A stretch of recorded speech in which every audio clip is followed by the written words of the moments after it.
tranq, short for tranquilizer. They also call it the zombie drug.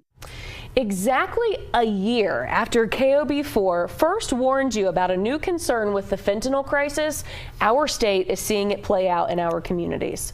The Department of Health has confirmed xylazine, also known as tranq, is on our streets, and it could threaten the progress that we made so far against fentanyl. For more, let's bring in Cassie Foote. So, Cassie, they call it tranq because xylazine is, after all, an animal tranquilizer that's being added to fentanyl. Yes, and a spokesperson for our State Department of Health says the cases they've confirmed came from our local drug supply. The DOH has a program where people can actually test their illegal drugs before using them. And reps say xylazine showed up during 3 of those tests from Espanola to Albuquerque.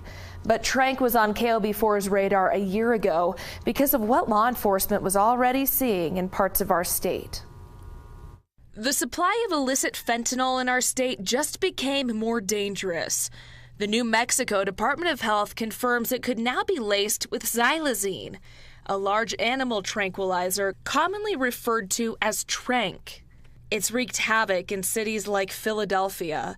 Leaders at our state's Department of Health say they expected it to eventually make its way here. We talked about this earlier in the year, and we established a adulterant checking program for people could check their substances for this very reason, to discover if there's adulterants in the system. Josh Swatek is the DOH's harm reduction program manager.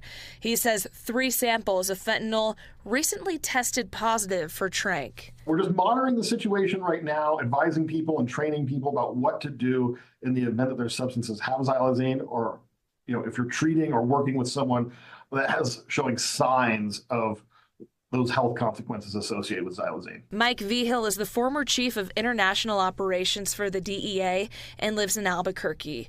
He knows all about tranq's disturbing side effects and first warned us about them a year ago. Causes the rotting of the skin. You'll see these drug addicts on the streets and their hands and legs are bandaged, with makeshift bandages because their flesh is starting to rot.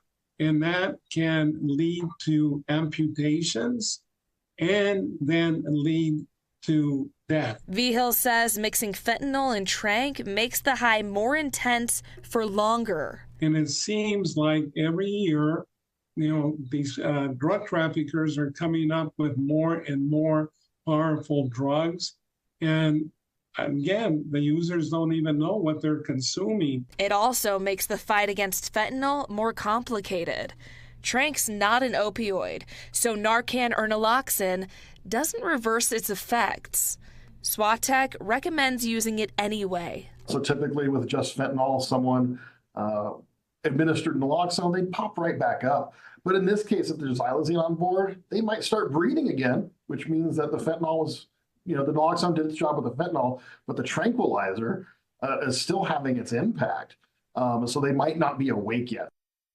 Swatek says the state will start training providers to recognize and treat tranq-related flesh wounds. They're also going to tweak public messaging to raise awareness and educate people about the drug. And in the past, the state has offered strips to test drug samples for fentanyl. Well, within the next week or so, you'll also be able to get tranq testing strips too. For where to find those, just visit KOB.com, click on this story. Yeah, it's a sad reality that we knew it was coming, and here we are, and at least there's later. some programs in place there. Cassie, thank you. Back here at home, if you live in southeastern New Mexico at least, you might want to leave your hat at home for the next couple of days because it's going to be windy. Yeah, and if you live there, well, the wind brings a whole lot of dirt and dust, and those kinds of dust storms create very low visibility, and it can be extremely dangerous for driving. Alika Medina found out what to do if you are caught in the middle.